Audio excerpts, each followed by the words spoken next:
Everybody put 3 fingers in the air. The sky's falling, the wind is calling, stand for something or die in the morning.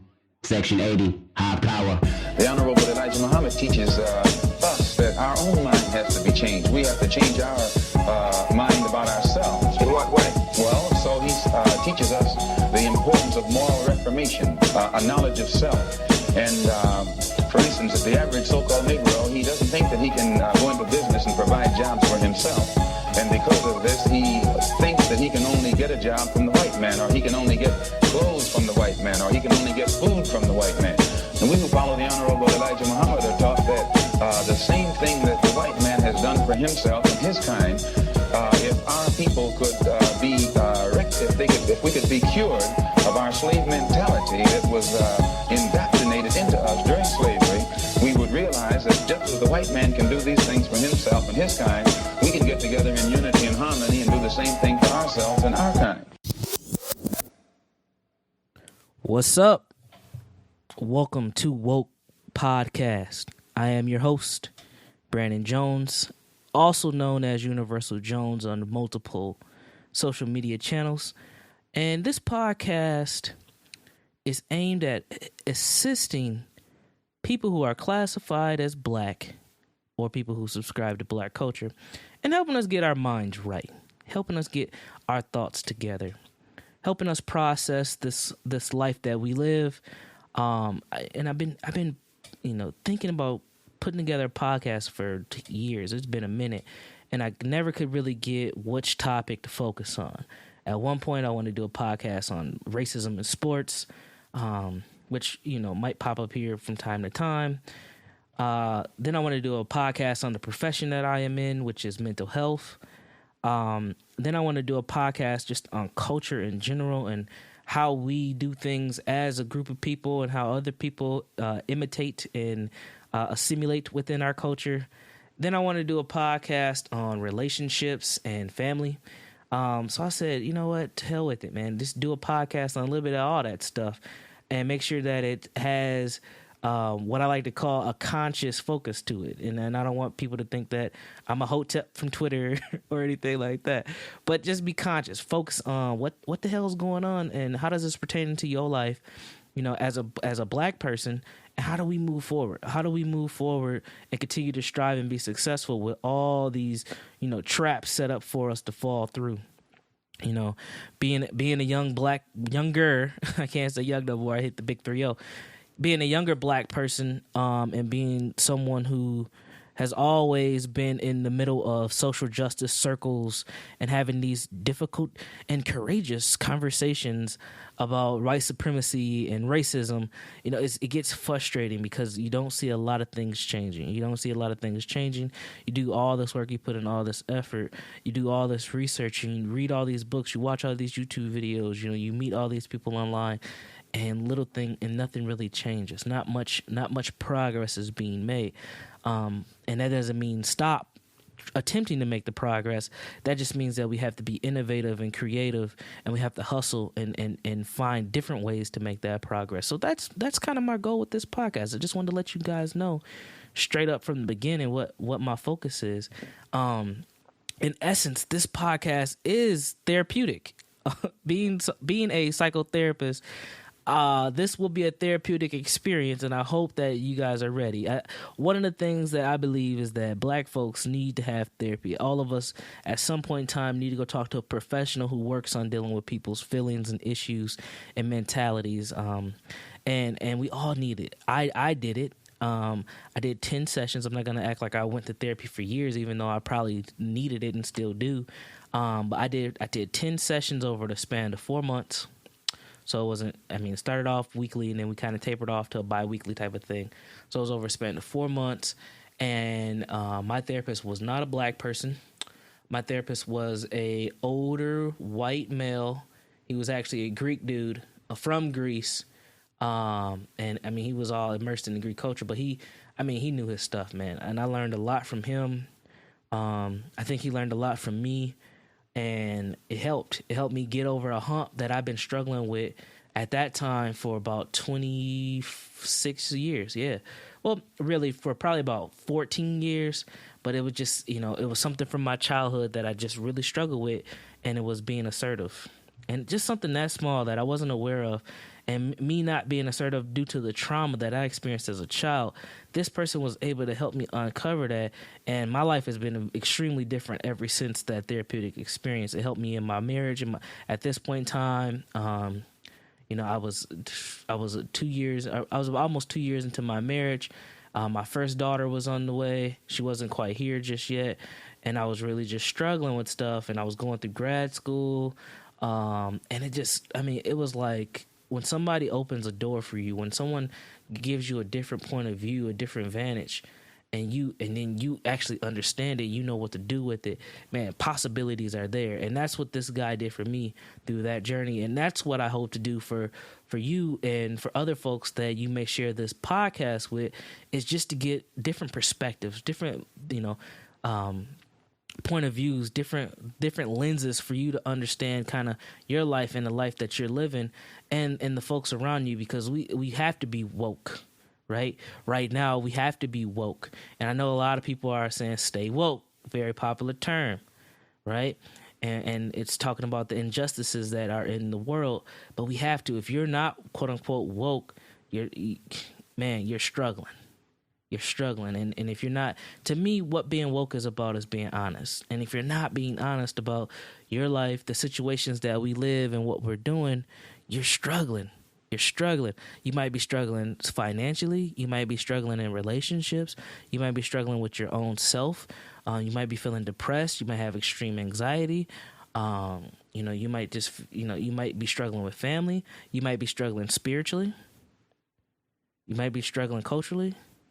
I mean, you're struggling, and a lot of us struggle, and a lot of it starts with just where our mentalities are and our situations, because this is the deal, and this is one of the things that I try to stress with a lot of the clients that I work with is once you shift your mentality on a situation, you have a better opportunity to predict outcomes. Now, you can't predict outcomes all the time. It doesn't happen all the time. But when you shift your mentality, when you take a different perspective and you look at the angles you look at the angles a little differently, you have a better opportunity to really change stuff in your life. And that's what I want to do with this podcast. I wanted it to be mental health without all the stigma, with all the bullshit that happens within professions, health professions, where you use a lot of big words that people don't understand, a lot of jargon.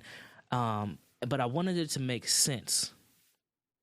Because what ends up happening is, and I look through iTunes and I Googled the hell out of things to figure out, okay, who's having these mental health conversations online? Who's doing these podcasts? And it's a bunch of stuff that I know damn well that I would not listen to. And I try. And a lot of it's just corny. These are the 8 steps to depression.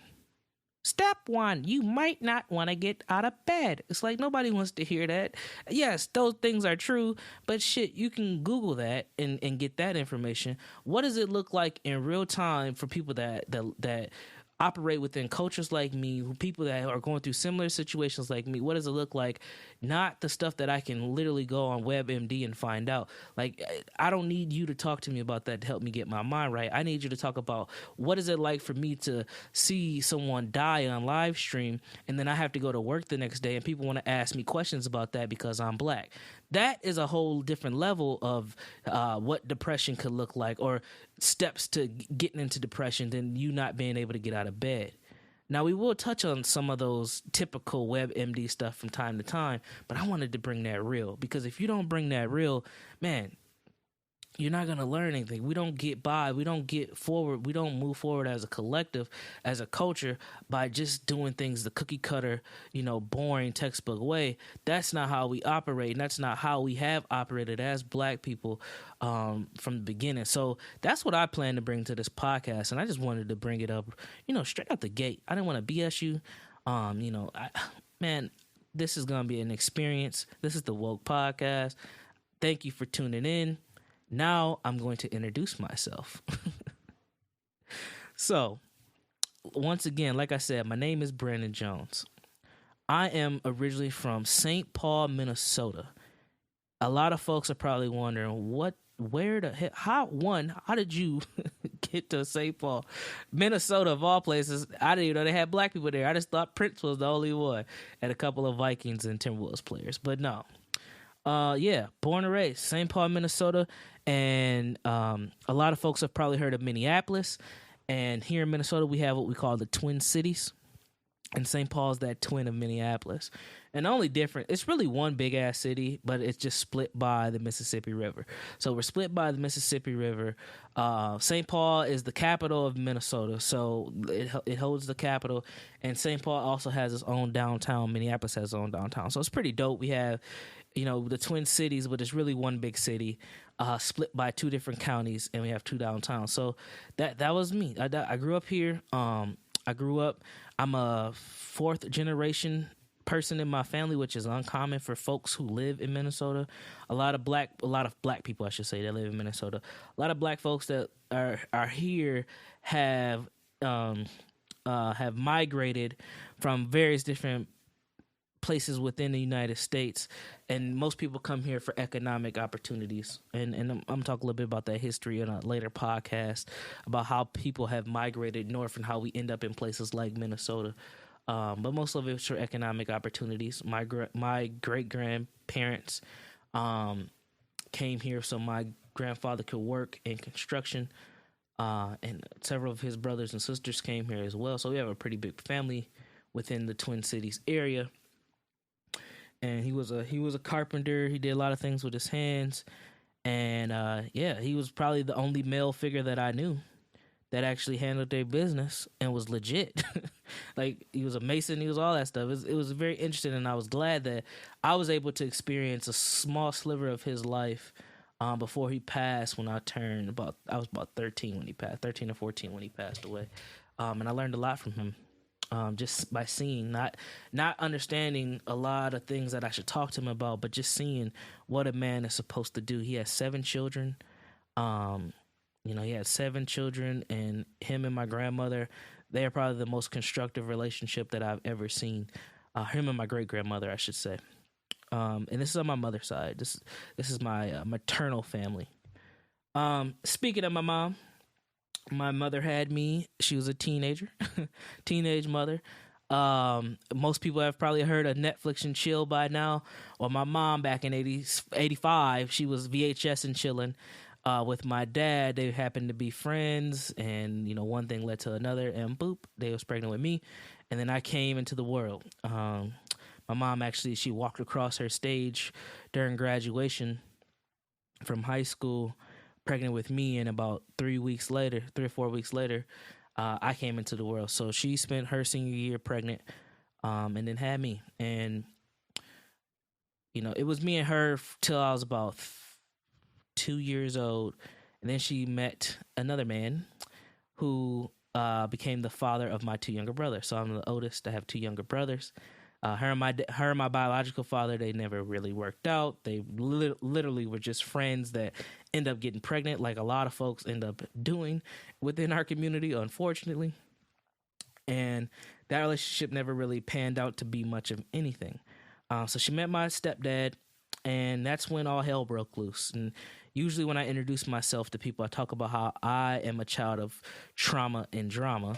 That's what I tell my clients, is I'm a product of trauma and drama, because all hell broke loose. She met this guy from New Orleans, or the New Orleans area, really. And, just not a good character, but like a lot of people who get in relationships young, they get hooked.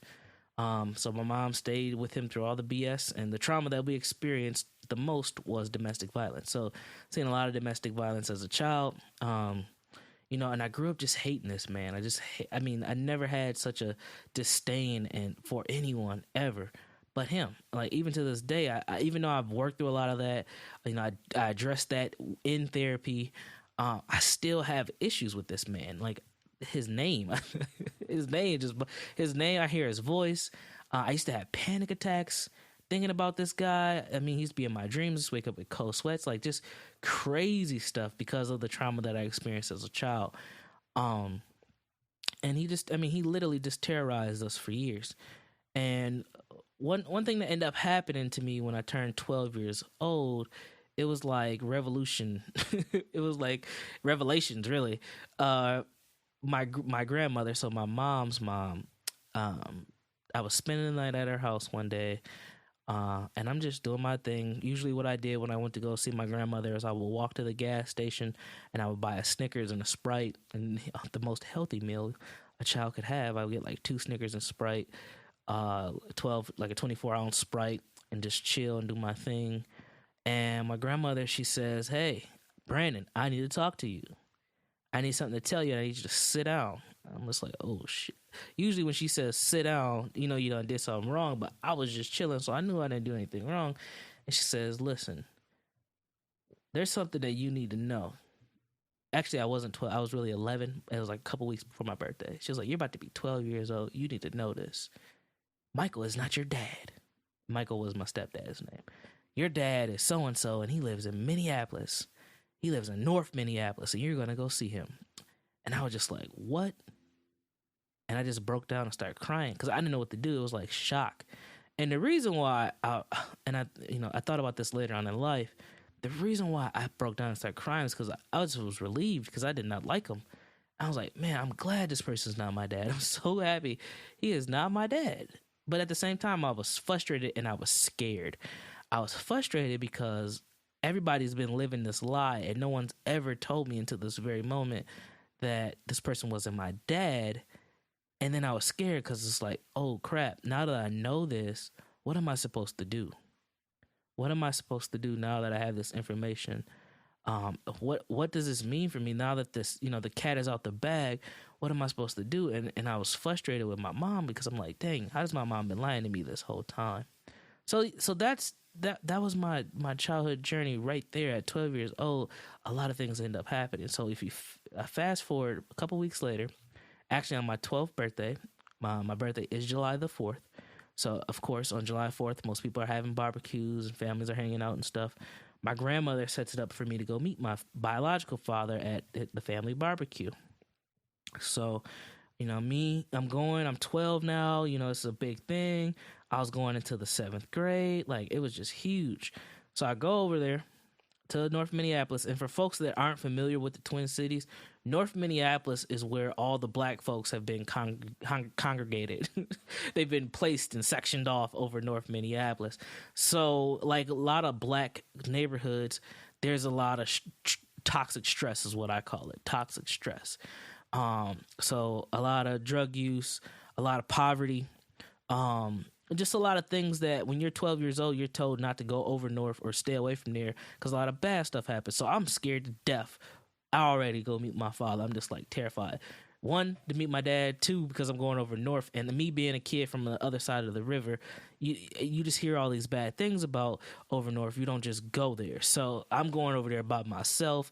So I convinced my cousin to come with me. My cousin was the same age as me. He was 12. So he comes with me. We go over there and we're kicking it and we're meeting people. But my dad's not there. And I'm just like, dang, where is this guy? Like, I'm here. Where you at, bro? I'm here to meet you. Where are you? And he ends up showing up super late and he shows up drunk. And at that moment, I had another revelation. It was just like, I cannot depend on any men. I can't depend on men. And at that moment, at 12 years old, on my birthday, waiting to meet my biological father, I gave myself what I call a personal fiction. I told myself I never need to depend on any man ever again in my life, and I am my own man. At 12 years old, this is the conclusion that I came to in my head. I don't need a man. I don't need a man. I don't trust men. And I met my dad, we talked briefly. He made a lot of little promises. I'm going to hang out with you. I'm going to see you. And I didn't see him again until about a year and a half or so later. And the next time I ran into him was at a G-Unit Cash Money concert. It's crazy. It was really Cash Money G-Unit concert, but it's crazy. I seen him at a concert. First of all, I probably shouldn't have been at this concert, being that I was about 14 years old, but I was there. And I ran into my dad coming out of the bathroom, man. That was my child. I ran into him, and he's like, "Oh, son." And it was just one of the weirdest experiences I ever had in my life, where he's calling me son, but I've met you once. You never talk to me on the phone, and I run into you at a concert that I probably shouldn't be at. So it was a very interesting time. But that was me growing up, just trying to figure out life without male mentors, really, not too many, or male, role models, because I didn't have my father in my life, and my stepdad, if you want to call him that. He's always been around, but he never was really teaching us anything. He was just there, causing wrecking shop and causing havoc. So that was that. And then when I turned 14, I was pretty much super independent by then. I was playing football. I was really good. I was being recruited by high schools and had some colleges looking at me to play football. I ended up going to a public school, and my team ended up being pretty bad. And my talents, I didn't progress too much. So the scouts stopped coming, but that never stopped me. I just always played. Actually, there was one point where I just wanted to quit playing because I just wanted to focus on school, and I got really heavy into school, which was cool. And I was always kind of a little nerd. I was always a nerd. I was the nerdy black dude who always masked his nerdiness behind stuff that was perceived to be cool. So, at that point in time in my life, I thought I was a hot boy.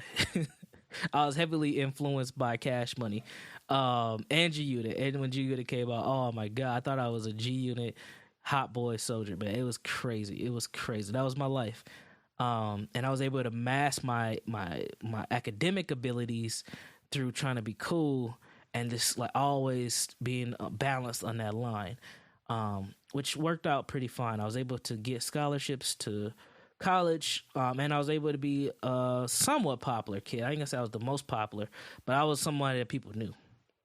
And even to this day, I can't go too many places without running people within the Twin Cities that I know.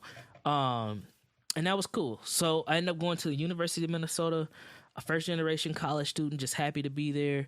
I told myself early on when I was about 14, another little personal fiction that I created was all I need to do is focus on getting on a college campus and my life would be better, because all I knew about colleges is that they had three things that I was interested in. It had housing, it had girls, and it had food. And I knew that if I could get there, I was gonna be good, and I made everything possible to get there. So when I went to the University of Minnesota, I actually went to school to be a dentist. Obviously, that didn't work out because I told you guys I'm a psychotherapist. But I was really good at science and math in high school. But in college, it was a whole different ball game. Being a first generation college student, just being happy to be there. It didn't really work out the way that it should have, and I ended up switching my majors to what from pre-dentistry to sociology. And I kind of just fell into sociology because at the time I was taking a class called People and Problems because I knew a lot of people with a lot of problems, and that was the only class I was doing well in. And all the other classes I had, I was just like bombing them. I actually got put on academic probation. And one day after one of my lectures, I asked my professor, what is this that we're studying? Because I knew the class was called People and Problems, and I didn't know really what the hell sociology was. And she was like, this is sociology, and if you're good at it, you should major in it. And I was just like, whoa, okay. And I literally left the conversation, talked to her, went to my guidance counselor, and switched my major. And from that day, I just been on this road ever since, this social service type of road ever since. And I ended up graduating in 4 years from the University of Minnesota. By the time I graduated, I was working in a psych ward because I worked at a hospital all throughout high school and all throughout college. I worked at a hospital in the dietary department. So I worked in the cafeteria, washing pots and pans and serving food and all that type of stuff. And there was an opening in the psych ward. I applied. I got the job, and that was my introduction to mental health. And it was, man, I was like, well, I got that. I got it. It just all made sense to me. I really didn't. I knew about depression. I really had no idea what anxiety was. I knew about OCD because of the TV show Monk. Like, I knew about stuff like that, but I did not know this whole other world of mental health. And I was just like, wow, I know a lot of people who definitely have some diagnosis that they never been diagnosed. And that was my introduction. And I went to grad school. I went to a small school in the Twin Cities called Metro State. It's a smaller 4-year university. I got a master's degree in what's called community psychology, which is similar to public health. And then about halfway through that program, I realized I need to make some money. That's what I really realized. And I was like, okay, let me look for some mental health jobs outside of this hospital because I wanted to have an adult career type job. And everything you need to have a mental health license to make some good money. So I was like, dang, man, I had to be a therapist. And I made that decision. Okay, I'm going to go back to school and be a therapist about halfway through my first master's. So I completed that degree, went straight to grad school right after I graduated. And then I finished that. And I've been on this kind of therapy train now for close to 4 years. I've been in mental health since 2008, so about 8 years now. But actually doing therapy for the last 3 going on 4 years. And my concentration in therapy is marriage and family therapy. I have done therapy with couples. I've done co-parenting therapy. I've done therapy with families as big as 8 people. And I do a lot of individual therapy. Matter of fact, right now, I do a lot of work with adolescents and their families. That's kind of the focus that I've had. However, I do work with all different types of people. So I've seen a lot in my young career. I've done a lot, and I want people to really consider therapy. Maybe you've had it, maybe you haven't. Maybe you thought that you should, or you know somebody that should. And we don't have a lot of accurate information within the Black community about therapy. But one thing that I've noticed that's kind of cool, but also I'm kind of skeptical of, is therapy has increasingly becoming more popular to talk about. And I've seen a lot of rappers, I've seen a lot of entertainers. Hell, they even have TV shows on VH1 about like couple therapy, and that stuff is kind of like therapy, but it's like made for TV, so it really gives not a good impression of what it's like in therapy, but it can sometimes look like that. But that's one of the things that really inspires me to keep doing what I'm doing, is because it's starting to become less taboo and more acceptable to share.